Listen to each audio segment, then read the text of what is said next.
I got my screen done correctly today. So I'm actually filming on my iPad today instead of my phone. For some reason my phone's not flipping it, but my iPad will. So, how are you today? For those of you that don't know, I'm Natalie Marie Collins. I'm the creator of the Brilliance Blueprint, which is a combination of 6 technologies to help you step in to the best, most brilliant version of yourself. So, I got this in the mail yesterday. This is The Idiot's Guide to Ayurveda. I'm so excited about this book. It's wonderfully written. It's by Sahara Rose Ketabi, maybe? Probably butchering that. But anyways, The Idiot's Guide to Ayurveda. And it's full of some really fantastic practical ways and explanations of what the heck Ayurveda is. Hi, Judy. And there's this one section in here that I want to discuss with you guys that once I started reading about this made so much sense to me. And it is about creating, let's see, it's chapter 9, the times according to Ayurveda. And I'm going to run through this stuff with you, but first I want to tell you a little bit about how this came about and why I'm resonating with it, so that you will understand as I go through this what the context of this is. So when I became an entrepreneur, switched from working this 8 to 5 Monday through Friday job, and I always got really irritated that I had to start work at 8 o'clock in the morning, you know, like fight traffic, and all that stuff. And if I was like 15 minutes late, my boss would be like, "Where you been?" Like, it's ridiculous to start at 8 o'clock, because if you've ever worked in an office, you'll get this. If you look around, you can see that like nobody's like going at it at 8 o'clock in the morning unless they've been there for a little bit. It takes a little bit of time to actually like wake up and get the creative working juices flowing in that direction to actually show up and start working. It just takes a little bit of time to get into that flow. So I never saw like being 15 minutes late had any impact, because I was always like, I'll stay a little bit later or whatever. You know, it's like I always made up the time. So, but when I became an entrepreneur, all of a sudden I didn't have any of those time constraints anymore. And it opened it up to this entire world of I can sleep in, I can start working whenever I want to, I can do whatever I want to during that time as long as I get my work done. Like, nobody really cares. But when I started getting clients and they started wanting me to do a whole bunch of work for them all the time, they kind of cared. So then I had to realize, okay, so what if I put like hours and parameters around this? Because I'd be working till 10, 11, 12 o'clock at night many times. And like, I'm going to tell you something. A lot of entrepreneurs do not put boundaries around their time. So I wanted to be really intentional with how I actually like came and created my time, because I realized that I was the creator of how I wanted my day to flow and how I wanted to really step into that, and what did it look like, and how did I want to have it structured, and how did I want to be in control of it, and what times was it a little more loosey-goosey in what it is that I did. And I came to this with a lot of intention of, how do I want to structure this? What works best? What is an actual different rhythm? Because the Monday through Friday 8 to 5 job thing never worked for me. And I did it for 13 years. And before that, I worked more retail. So like I worked at like Ace Hardware and Home Depot, and had like weirder schedules. But I actually enjoyed those more than the corporate. So when you take a look at what are the rhythms that corporate wants to put you into, and then when you don't have that anymore, and there's a free flow of, you can create any kind of time frame or pattern or rhythm or schedule that you want, I really wanted to create it with the way that served me best. And so when I started reading when I started reading chapter 9 in here, it talks about the patterns and the time according to Ayurveda. So,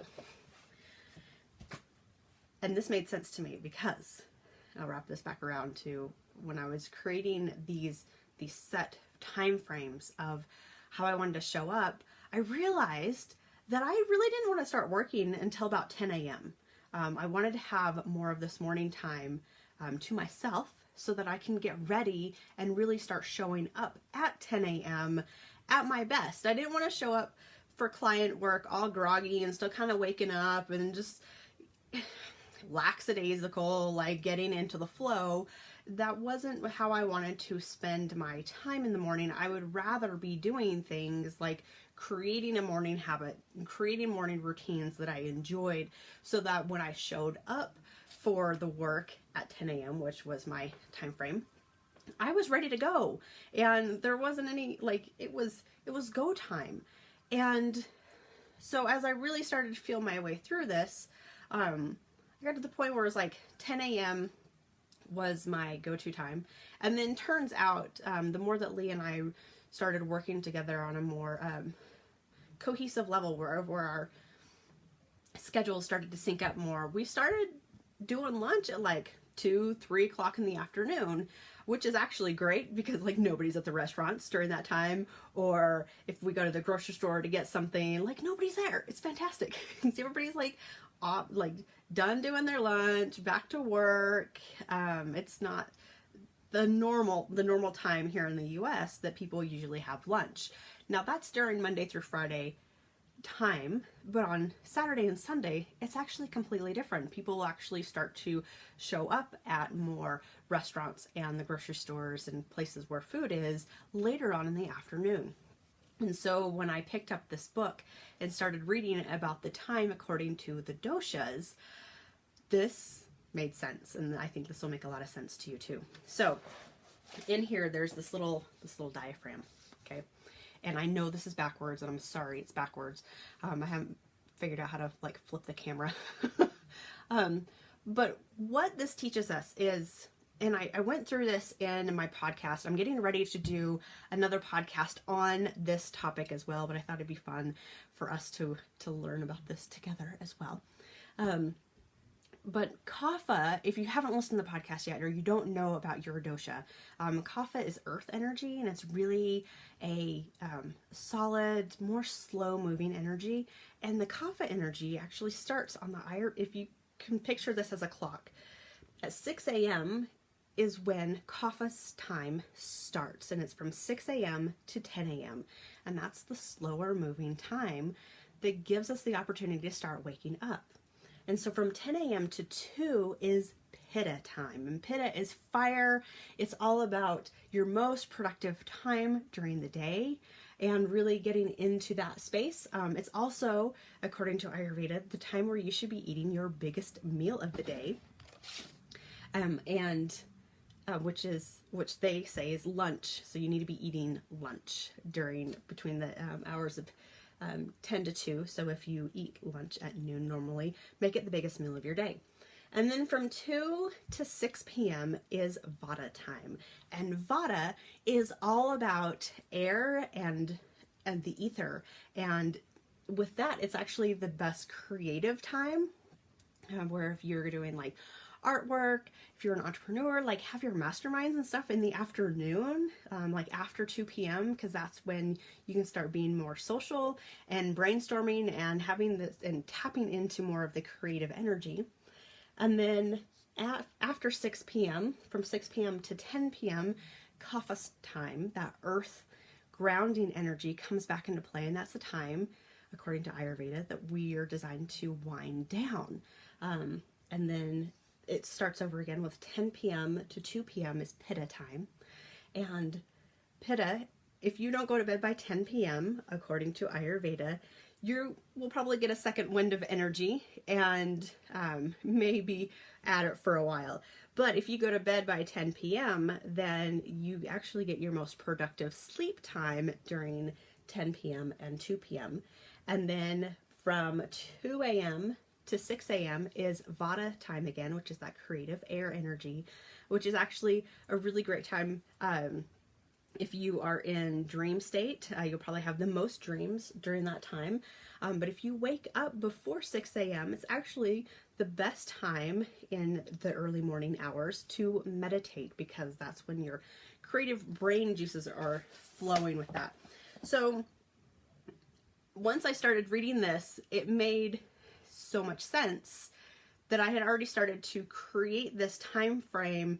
And I really started to sink into it when we were in Atlanta and moving back here to Utah and switching 2-hour time zones. I mean, I'll be honest with you, I really prefer East Coast time.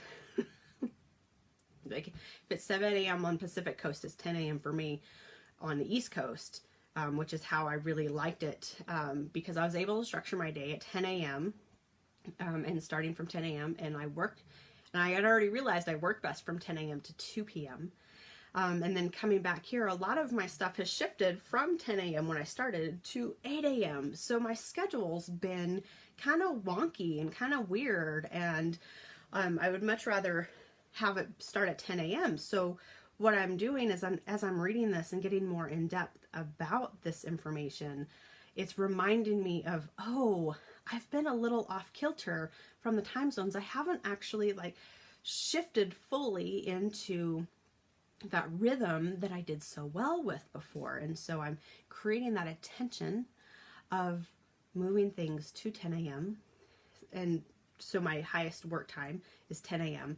to 2 p.m. So I'm going to be doing my coaching times during that time. So if you are, if you're coming on and getting on my calendar schedule and you only see like these, whatever time zone you're in, but you only see like this 4-hour window of time slots available within this time frame, if you're coming onto that, just know this is what I'm creating. If you need something outside of those time spots, just send me a message and I'll work with you on this. But just know that most of the time I don't, because I'm trying to keep it within this 10 a.m. to 2 p.m. window. And so I encourage you guys to start playing with this for yourself as well and have fun with it and start noticing for yourself, like, when are your slower times of the day? When are your go times and your like most productive times during the day? And when is the most creative social times during the day? It's no coincidence that the bars that are open from 10 p.m. to 2 a.m., which is Pitta time, is a really productive time. And then after that is Vata time, which is when the bars are closed. People are still wanting to be social, but they're starting to wind down a little bit. And there's this, this fun time where you can get back into the more meditative state as we start entering into to Kapha time. And it's funny, I've been watching this show called Street Food. If you guys have seen that on Netflix yet, it's actually a really cool show.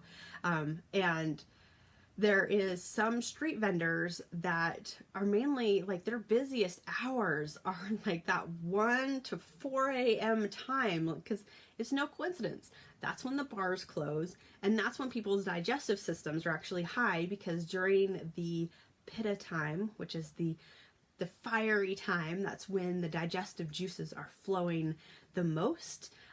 So a lot of street vendors make their most money during that time in the middle of the night. So, you know, the more that I get into this information, the more like these things are just making a lot of sense.